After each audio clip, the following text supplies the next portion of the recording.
All right, now I'm going to read a bio about Joe, who is from Minnesota, and he had a stroke. Joe was 58 and retired and was working part-time shuttling cars for a car dealership when his stroke occurred. He and a coworker were on a break. We stopped for a cup of coffee, and I went to use the bathroom.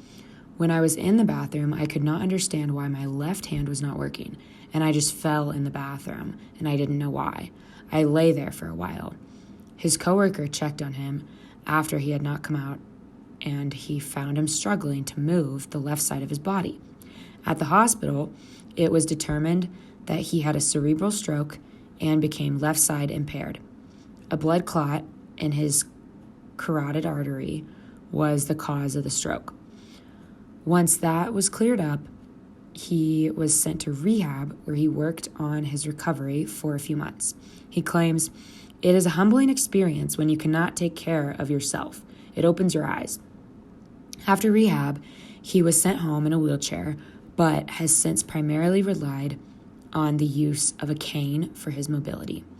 He cannot open or close his left hand or raise or lower his left arm. However, he can move his left leg, but is unable to bend his knee, so when he walks, he is somewhat of a stiff-legged walk. When it comes to navigating the built environment, he states that he can use stairs, but one of the problems with stairs is that a lot of places will have railings on one side, so if it's on the right side, I can go up the stairs, but coming down, there is no railing for me to hold on to. He uses ramps when they are available, but the steeper they are, the more uncomfortable they are, because they can throw him off balance. If it threatens my balance, I choose not to do it.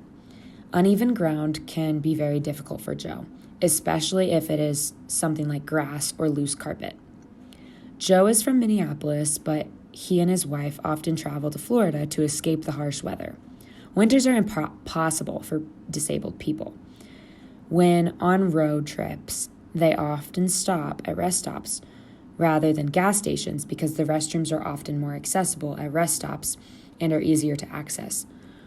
When Joe is in a public space, he will often look for the path of least resistance and survey the space to recognize the danger zones and the safe zones.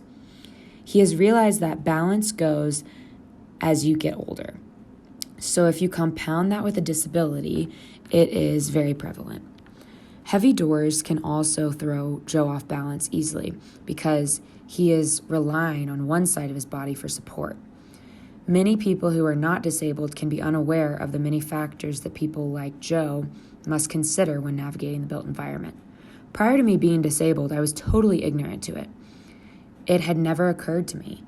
He also stated that if you do not have confidence in a certain obstacle you are about to face, then the fear factor can creep in, and then that obstacle can become extremely daunting.